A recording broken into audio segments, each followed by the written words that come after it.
First, giving honor and glory to God, who is the head of my life. It's only because of him that I live, move, and have my being. Welcome back to my channel, you guys. This is Shantara. I pray that you are well, doing amazing, feeling amazing, holding on to hope and faith, you guys. I'm working on my loudness. I'm working on it, you know, because sometimes I hear myself, or I hear the videos play back, and I got to turn the volume down myself. Like, girl, why are you screaming and yelling? What is the purpose? What is the whole point of you screaming and yelling? And I don't know, y'all. It's just something that I do. I do it at home by myself too. I be at home by myself just screaming, yelling, talking, and just talking to God and just being in my own zone. But I'm at the laundromat doing my laundry and doing my baby laundry. She's 19 years old and she's still my baby. I'm doing her laundry and my laundry. And so I have a minute to talk about, I want to do a story time on why the kids are not with me. And, you know, I just want to get it out there because, y'all, I left the marriage 7 years ago. The man and I are in such a much better place that I can tell the story without, you know, feeling like, because, y'all, I used to dream about gutting the man open like a fish. Like, when we were in that situation, like, I just wanted to just end the man. Just literally, I would talk to God about it too. Like, I want to just take his life. I just want to take his life. I just want to gut him open like a fish. Just let me. I know you said vengeance is yours, Father God, but just let me. And so 7 years later, y'all, here we are. We can talk. We can co-parent. We can, it was forced, but we can co-parent, we can talk, and we are in such a better space. And because God is getting ready to do something new for a lot of us, and, you know, we are just in a different season. You know, we have done a lot of healing. We have done a lot of work. I just want to get this story time out there and just leave it here because it is a part of my story, and then just move on to the new. Just move on to the new, right? So, married for 13 years, right?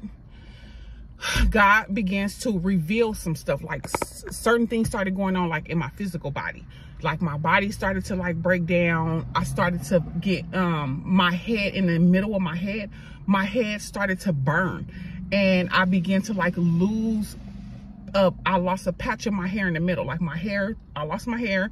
And I was praying to God. Like, I knew something was going on, but I didn't know what was going on. You know what I'm saying? And I've been out of it for 7 years. Prior to me leaving, I never knew what a narcissist was. I had never heard of the term. I had never even, you know, I never even knew they existed, right? And so God began to reveal this stuff to me toward the end. And so after leaving, going back, I left the marriage 3 times, came back, moved out, came back with me and the kids. I finally decided to leave the marriage, you know what I'm saying, and stay gone, right? So, and I'm gonna deliver this message, you know, as best as I can, you know, without, you know, trying to drag anybody, but I am gonna stay true to my truth. You know what I'm saying?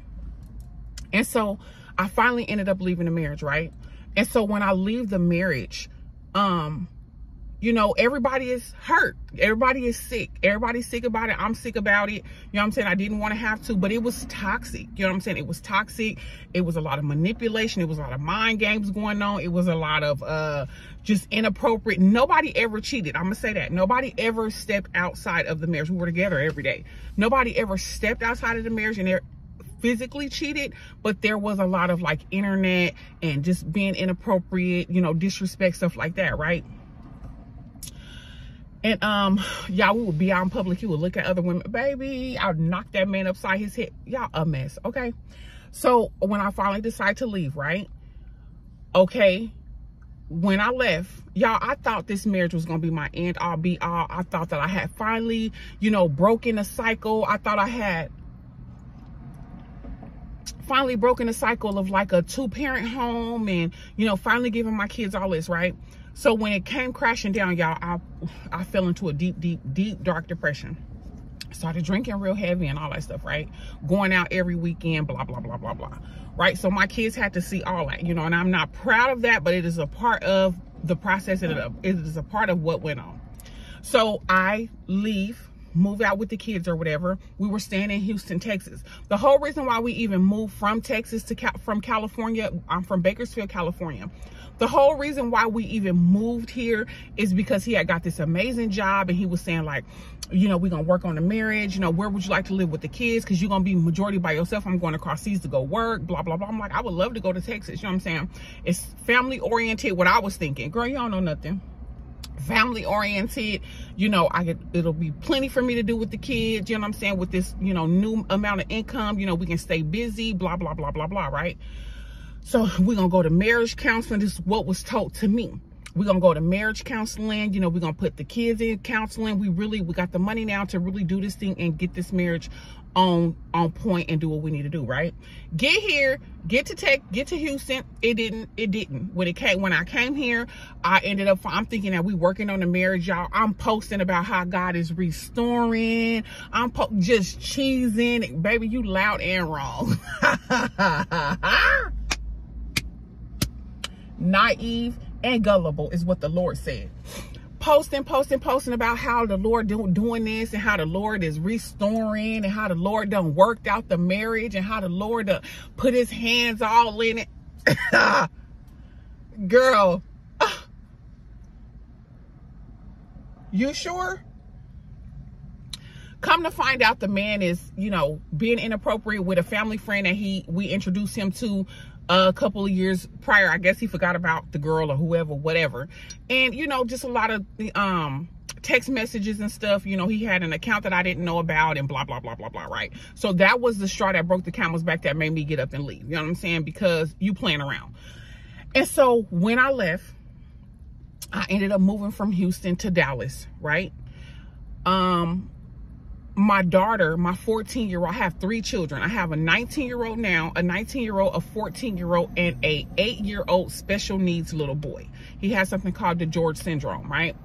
And so my 14-year-old it just went downhill. When I left the marriage, I started seeing a significant change in my baby. You know what I'm saying? She started cutting. She started gaining a lot of weight, rapid weight. You know what I'm saying? She started gaining a lot of weight rapidly. She started cutting about every 3 to 6 months. She was trying to take her life. You know what I'm saying? We were in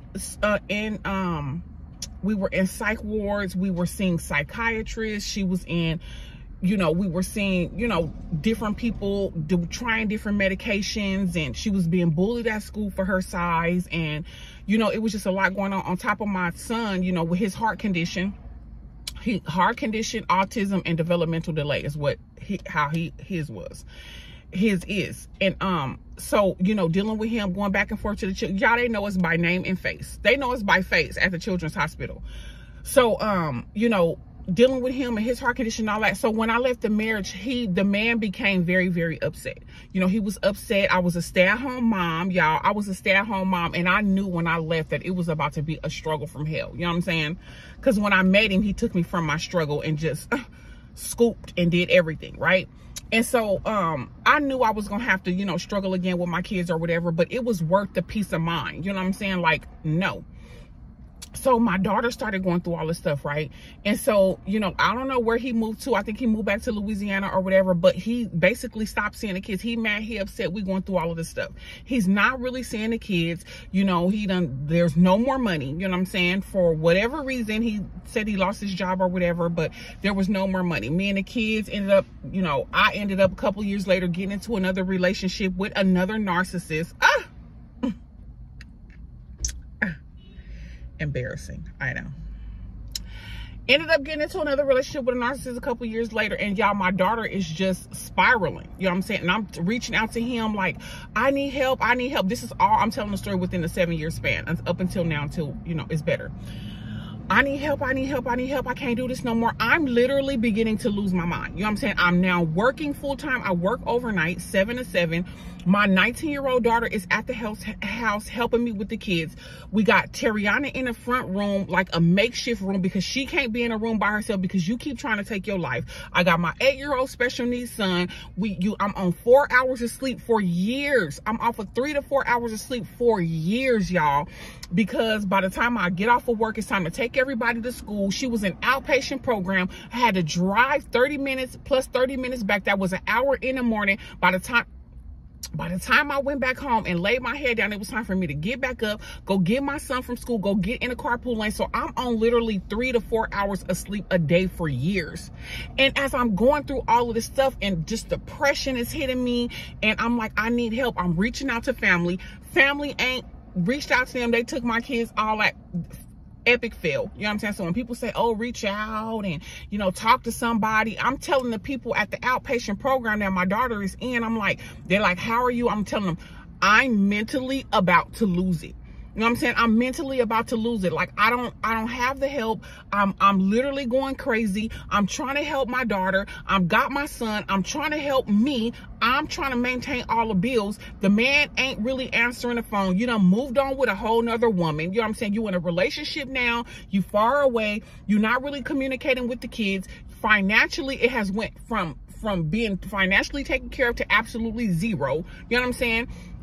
And you just out here, you just left me out here with these kids. And every time I call you and tell you, like, I need help, I need help, I need help, you telling me like, oh no, you just mad because you a single mom now. And this is all out of hurt. You just mad because you a single mom now. You just mad because, you know, you can't go out and F other guys. And you just mad because you got to do it all alone by yourself. That's the only reason why you so mad. And I'm telling him, like, no, mentally, this thing is like breaking me apart. Like, I'm getting ready to take my life. She keep taking her life. I'm trying to take my life. My daughter in here super depressed. The house is super black, y'all. Like, it just literally became, they ended up diagnosing her with, what I'm telling you is what she's allowed me to tell. You know what I'm saying? I've always asked my kids, anything that I tell online, is it okay? Chronic bipolar, depression, schizophrenia, because she sees like shadows and stuff like that. She hears voices. The voices tell her to do this. The voices tell her to do that. We were in hospitals, y'all. The voices was telling her to take me out and take her brothers and sisters. Oh, y'all, we in a hospital. I'm literally throwing up all over the floor. Because the man asked her a question like, have the voices ever told you to hurt your mom? Have the voices ever told you to take out your mom? And then when she answered yes, baby, listen. Listen, y'all. Listen. And I'm just like trying to get her help. We seeing psychiatrists. We doing all this. We doing all that. We going medication. I'm at work. All this. She just, you know, the weight gain and just, you know, the mental and all that, y'all. Sometimes the Lord would have me record a video and I'm on video or I'm doing like a wonderful live and the Lord moved on the live and he just encouraged us and uplifted our spirit. And I would get off of the live or get off the video, go in the living room, because I made her like a makeshift room in the living room to where we could always keep an eye on her whenever we were there. You can't be in your own room because, girl, you're trying to take your life. You're trying to take your life every few months, y'all. The ambulance was always at our house. When I tell you, this life has been nothing but complete. Nothing but complete. I used to cry to God like, Lord, you done gave me these kids. This feel like a blessing and a curse. Like, this is just a horrible. Like, this life is just so horrible, y'all. The ambulance was always at our house. Always at our house. They knew us. They all had us on file and all this, right? And so I'm like, okay, she's trying to take her life. So I'm like, I'm getting ready to take all of us out. We can't get no help. Her daddy don't want to come get us. He done got him a little girlfriend now. They live together. They moving all around together. Every time they FaceTime him, he out at restaurants and they going out and, you know, hanging out at the club. And I'm just like, really? Oh, really? Oh, really? And I'm just like, really? I'm not mad that you've moved on, but the fact that you had left me with these kids, my 19-year-old, I met her, she was 2 years old when I met him. And he basically took her in as his own, and it was her, and then we had 2 kids together, right? And so I'm thinking to myself, I did not have these kids by myself. So we going through it. He ain't seeing the kids, ain't money, ain't just left us, right? And so I'm like, you know what? It came to a point to where I even put the kids in the car. I was getting ready to take everybody out. Got the kids in the car. They asked, where are we going? Get on the highway, freeway. And something was just saying, just take the car over with everybody in it. You don't have help. You've already reached out to your family. You're talking to these social workers. They're telling you don't have the insurance to cover. She needs to be in a long-term facility with her condition because of how bad it is. You guys is Medicaid, Medi-Cal, whatever they call it. It does not cover. It only covers 7 days at a time.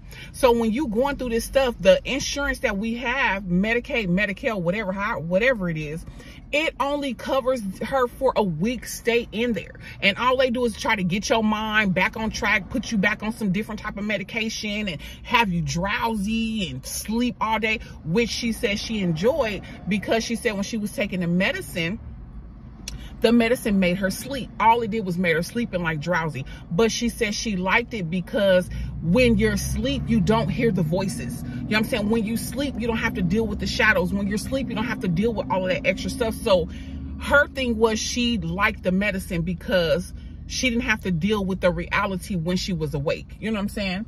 So all that, right? So on top of that, I'm not going to discuss what we were dealing with inside the house with this mental issue because I want to protect my baby and make sure that, you know what I'm saying, I handle it with care. But if you've ever dealt with somebody with a real, true mental, you know, there's a lot of other things that go on with it besides cutting and trying to take your life, right?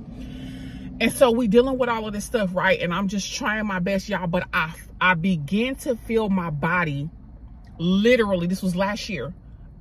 Going on 2 years, I began to feel my body like breaking down. You know what I'm saying? Like I'm walking so damn slow. I can barely keep my head up.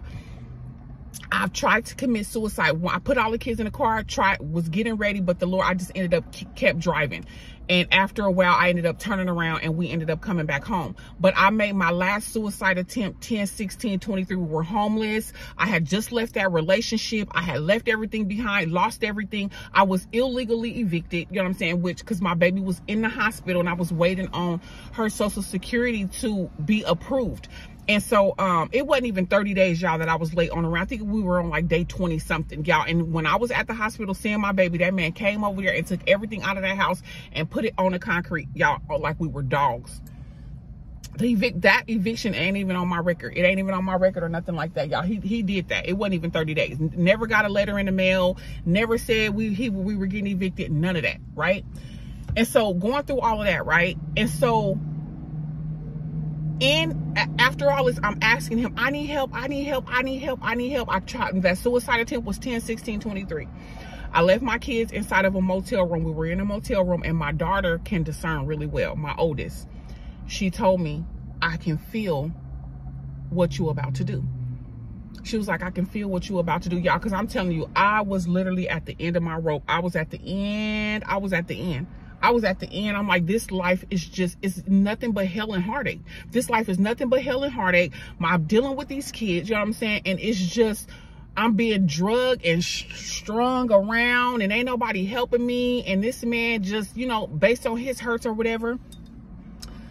She said, I can feel what you're getting ready to do. She said, I can feel it. She was like, but I want you to know that, you know, you've been giving this life your best. You know what I'm saying? Like I'm watching you give us your all.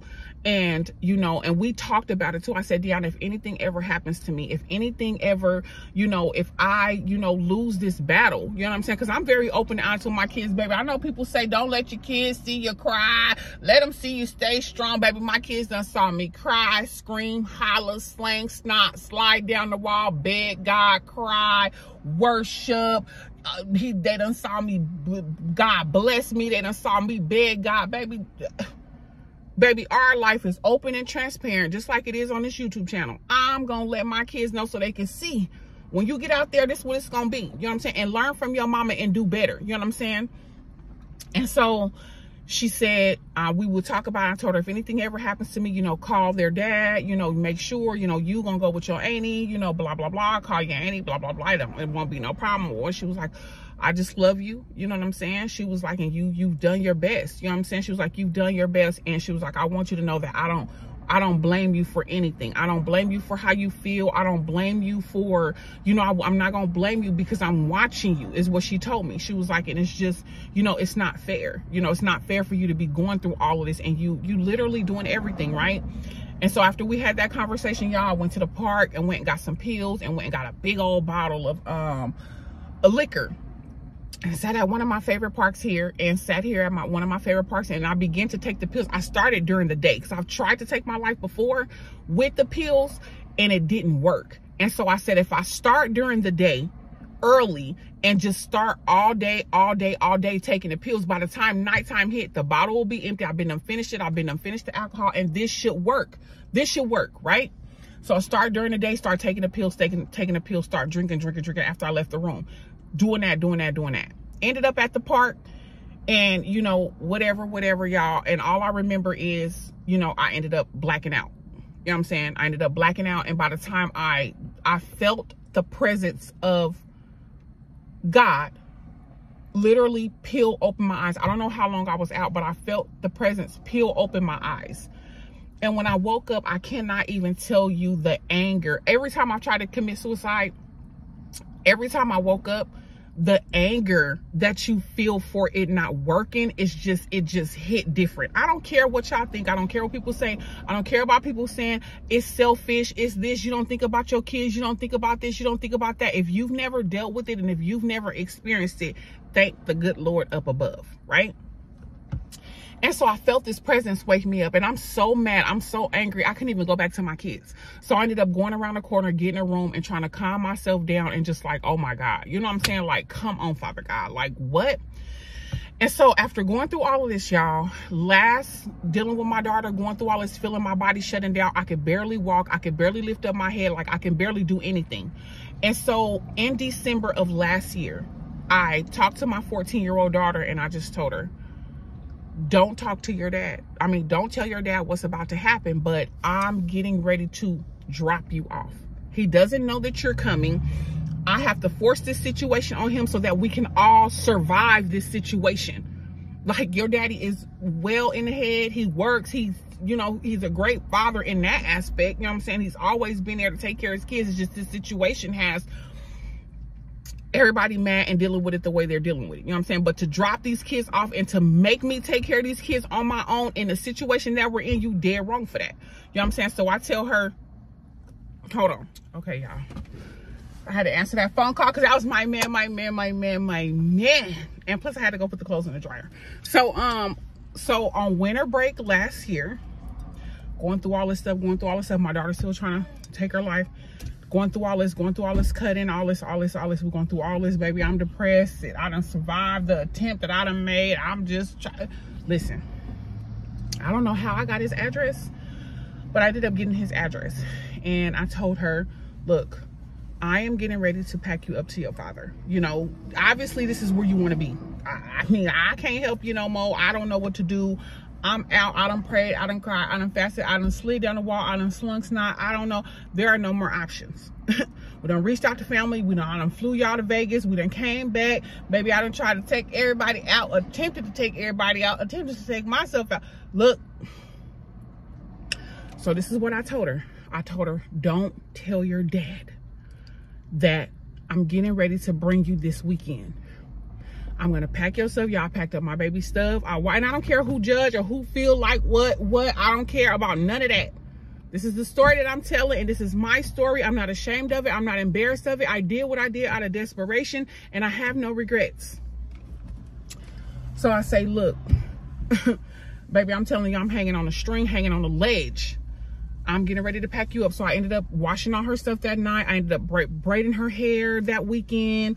You know what I'm saying? Getting her ready. Don't tell your dad. You know what I'm saying? I'm getting ready to drive you to your father. I can't do nothing else. Packed up my baby. Told her, look, this is the end. I don't know what else to do, right?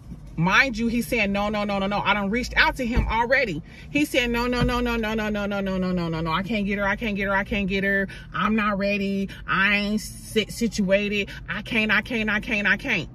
Baby, what about the mother? What about the mother? And this was my whole thing. What about the mom? If you are able-bodied, and the only reason why I didn't leave my oldest daughter with her daddy is because he was on drugs. He is on drugs. You know what I'm saying? He's on drugs. So he was there. He always had her, but he wasn't to the point to where I could just drop him off and leave her there. You know what I'm saying?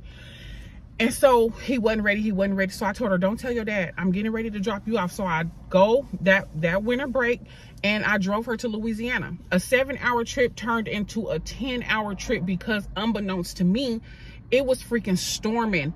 It was a storm on the way.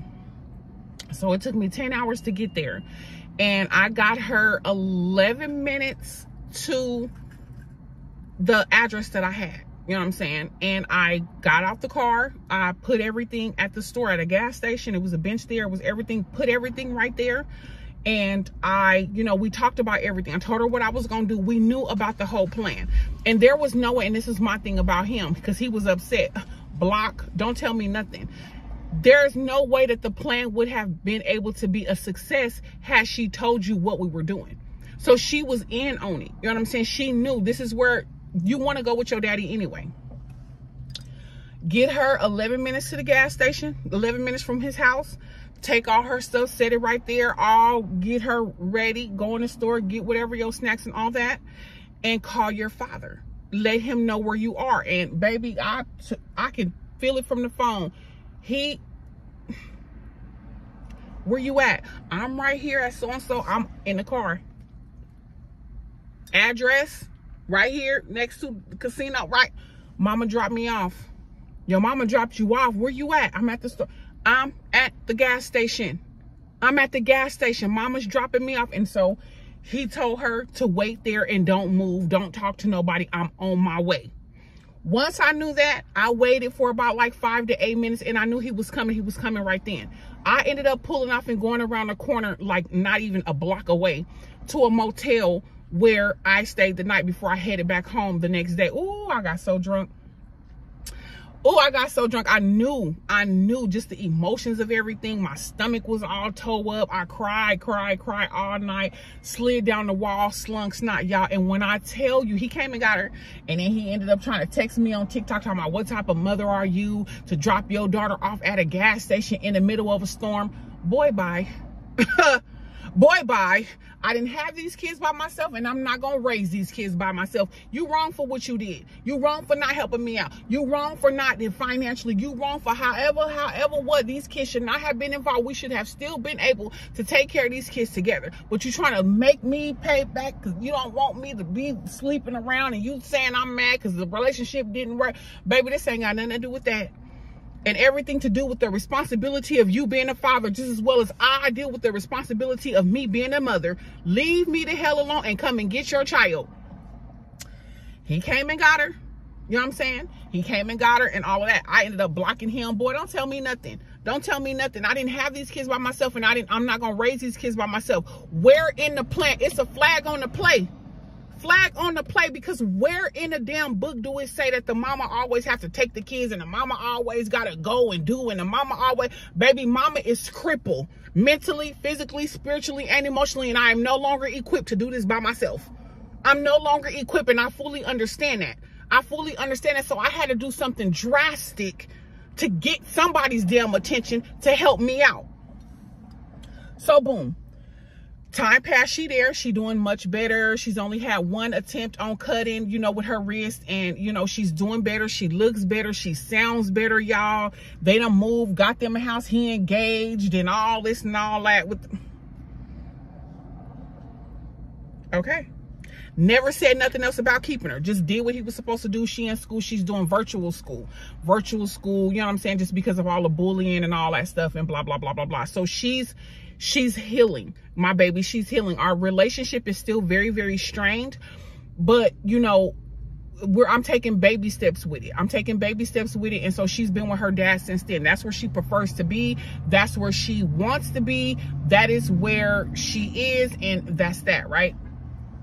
So boom, she there, right?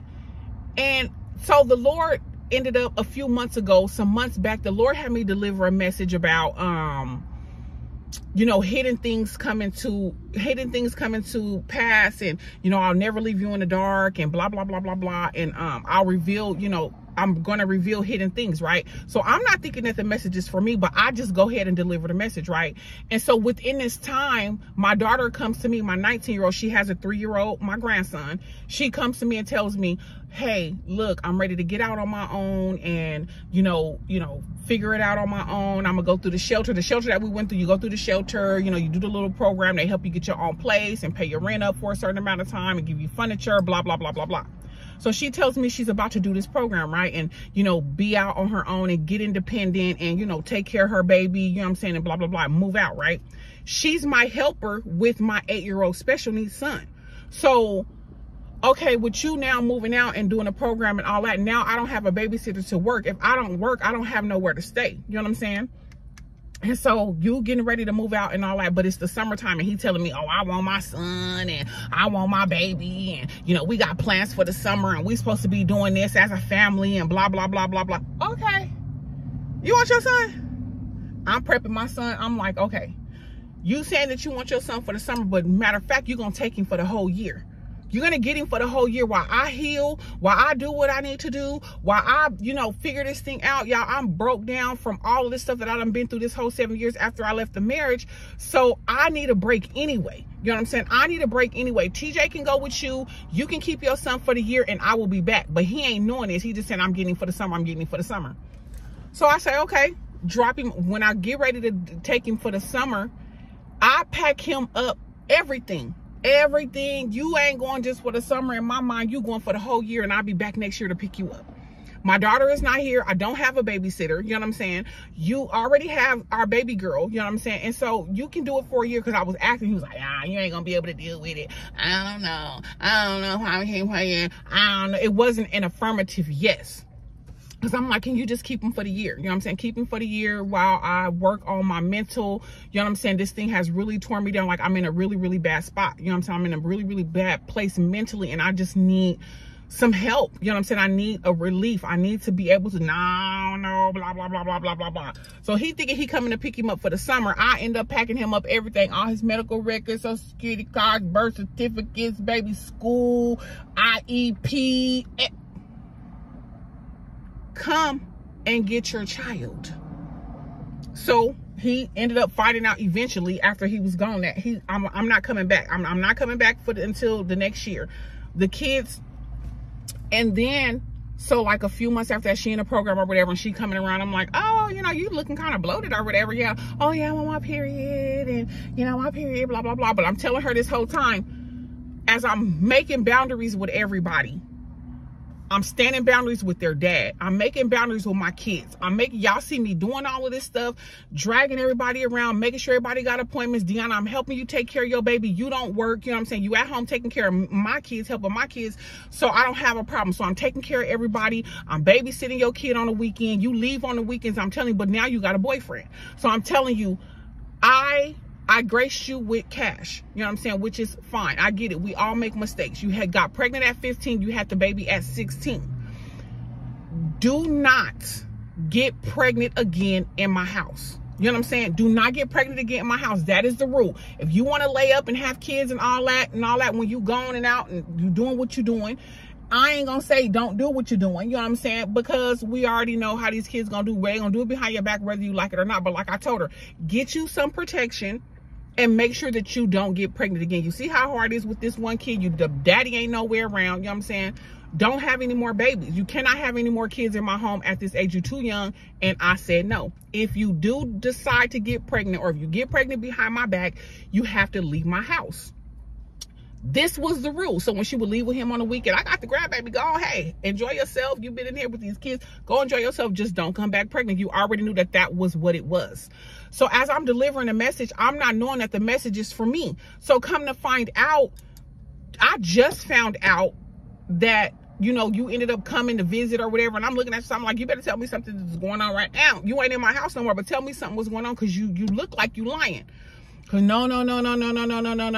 Ended up, the secret was for me too. She was pregnant. This is why she said that she wanted to move out and be on her own and take care of her baby.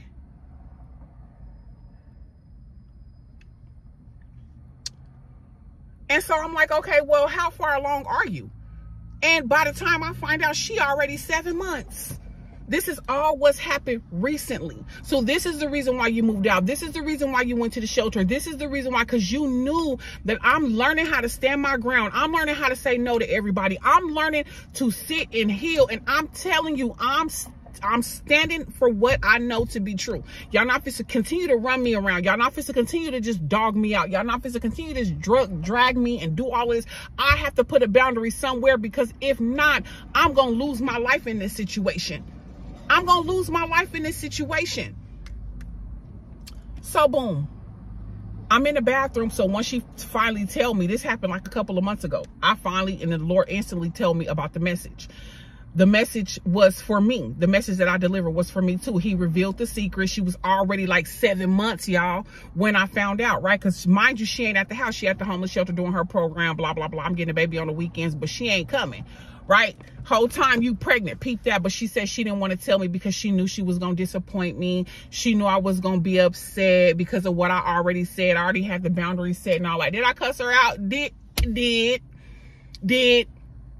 cussed her out, told her how, you know, how silly it is of her to have a baby again right now, all this. So we had all these conversations. But my thing is, I'm gonna cuss you out, I'm gonna fuss you out, I'm gonna let you know, but I'm still gonna be there for you. I'm gonna be there. I'm gonna be everything that I didn't have after my mama died when I was 15. So I'm still there for my daughter. Why you think I'm sitting here while doing her laundry now? You up there with that baby, you done had a C-section, all that blah.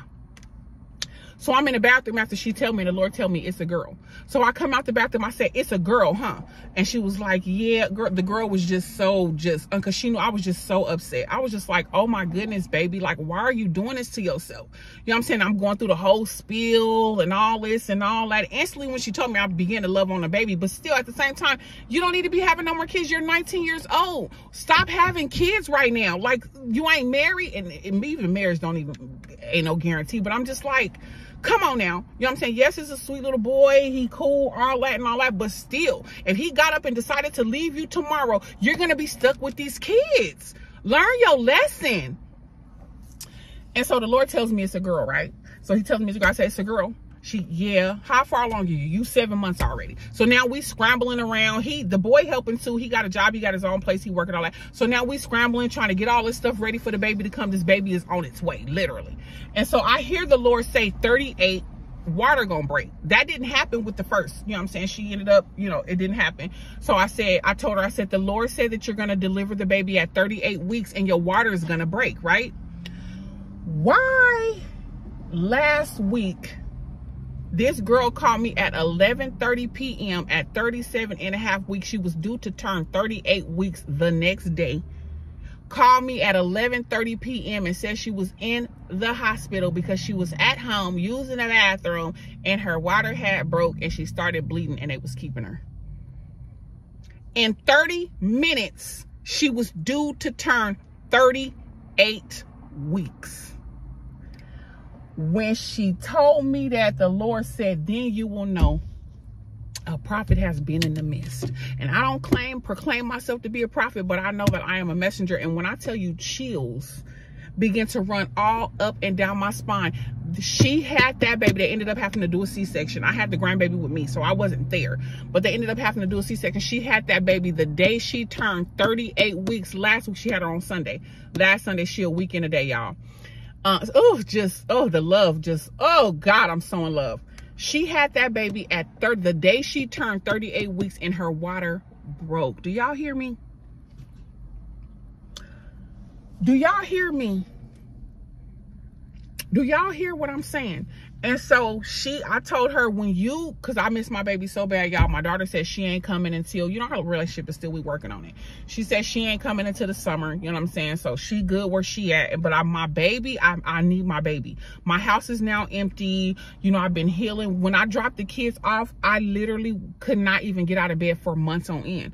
All I did was got up, went to work, and came back. I have not cooked a meal. I have not done anything since the kids been gone. He left in June. My baby left the second week of June, and she been gone since last December. And Deanna been gone since she found out she was pregnant, hiding that pregnancy. So this is all this stuff what's been going on, y'all. And so the whole time that the kids have been gone, I have just been literally healing. I have been laying in the bed. I have been doing nothing. I've been allowing my body and the dry bones to come back together. All of this stuff and all of this trauma that I have been through all of these years after leaving the marriage, I just been crying out to God, praying, fasting, getting closer to him, receiving messages, recording, and just been doing literally nothing but going to work. Literally just healing myself, healing my body. The Lord has restored the relationship between me and their dad. We can co-parent now. We talk about the kids. We talk about what's going on, you know, about what's happening with the kids. He getting ready to get married next year, and God is just doing some wonderful things. You know what I'm saying? On his end, he's getting ready to answer a prayer that I've been asking God to pray. I've been praying to God for a very, very long time, and it's just a new season. You know what I'm saying? And I just couldn't thank God enough. Even though I miss my baby so much, I'm not waiting for him to stay gone a whole nother year. Probably come January, he gonna bring my baby back, because I just can't do it. I just can't do it. The holidays is coming up. I'm usually the mom that decorates the whole house. The tree is up. Like, hey, there's nothing. And so the depression, I can feel it coming on very strong, and I feel a heavy, heavy weight with my kids being gone. You know what I'm saying? And I'm at my daughter's house every weekend. And I told my daughter, you are a prime example of Romans 8:28. You know what I'm saying? I told her to go read Romans 8:28. All things, y'all know I hold on to that scripture. All things work together for the good to those who love the Lord and who are the called. Even though you made another mistake, even though you didn't do what I asked you to do, even though, you know what I'm saying, you ended up getting pregnant again, God still worked that thing out, y'all. She came out of that homeless shelter. They put her in her own place. They paid up her rent for a whole entire year, and they're paying up her energy bill for the whole entire year. And a few weeks ago, she moved in. We moved her in all the way in October 1st. A couple of weeks ago, they came and brought her off. They brought her a couch. They brought her a table. They brought her pots and pans, trash can, broom, mop. They brought her all the accessories that she needed. I told her, girl, if you, my door is not open. My door is not open. I'm here to support you. I'm over here every weekend. Take you to the grocery store, do your laundry with my laundry. I'm here. I'm here for you. I'm here for you, and I will never leave you, and I will never forsake you like our Father. But my door is not open to you having these kids. You know what I'm saying? Love you, baby. God bless you. But hey, that ain't what we doing. So you can have 50, 60 more kids if you want to. You ain't doing it in my house, and that's fine. You know what I'm saying? And so, you know, I love my kids, y'all. I love my kids, but I can say that this time that I have been without my kids, that was basically forced, that I had a force to be alone without my kids, was very, very much needed. Is it hard being without my kids? Is it a struggle? You know, I've drove down there already a couple times just to even see my kids, just to spend the night and come all the way back. Drive 7 hours, stay the night, and come right back. I just need to see my babies. I miss my kids so much. But this time apart has been so spiritual, so healing, and very much an eye-opener, and very much needed. And I give God glory for it, even in the midst of my pain, even in the midst of the heaviness with the holidays. I'm gonna just be working. I'm gonna just be working, get my double time, get my overtime and all that, because I don't have my babies. So, you know, and I miss them so much. And it's just very, very difficult. You know what I'm saying? But that's the story, y'all, of what has been going on. The secret has been revealed. There's another grandbaby. She came in the world last week on the 2nd, and she just the smallest thing. And the Lord, and I was so scared about the C-section that she had the last time, because it was so traumatizing. She felt everything. The Lord ended up showing me a dream when she called me after that night, called me at 5 o'clock in the morning, told me they getting ready to do a C-section on me, and blah, blah, blah, blah, blah, blah, blah, blah, blah, blah. And I'm crying, I'm scared, I'm nervous. And the Lord showed me a dream. He showed me a little bitty baby with a little bitty head with charcoal black hair. When I got there, that was the same exact baby that I saw in the dream. Y'all, when I tell you, I started crying and just praising and thanking God. It was the most beautiful Sunday. The weather was perfect. The sky was beautifully gray. It wasn't like a cloud in the sky. It was like the best Sunday, her coming into this world. You know what I'm saying? And I told her, I am here for you. I'm your mama. I will never reject you. It's the same way that how it is with our Father. We disappoint God. We do things that he asks us not to do. We stay in relationships longer than we should have. You know what I'm saying? We fall short all the time. And when you go to God, he never rejects you. He gonna make you pay them consequences, which is why I told her, you got to get out. You knew you had to get out. You know what I'm saying? You knew you had to get out. You too young, staying in my house having babies. You know what I'm saying? Like, we ain't doing that. We ain't doing that. That's just where I stand. I'm drawing a line. I can't. I already got all of this stuff going on. I'm not fit to be. No. But God never rejects us when we make mistakes. He never laughs at us. He never scoffs us, and he's always just there. He's always just there, and I don't have that, and I didn't have that. And so I vow to always just be there for my babies no matter what, good, bad, or indifferent. I might tell you where you're wrong at. I might let you know that I'm disappointed. I'm going to let you know where we stand. I'm going to let you know and give you the lessons and teach you as best as I can. But I am going to be there, and I'm never going to leave my kids, and I'm never going to forsake my children. And so that's the story time with where we at.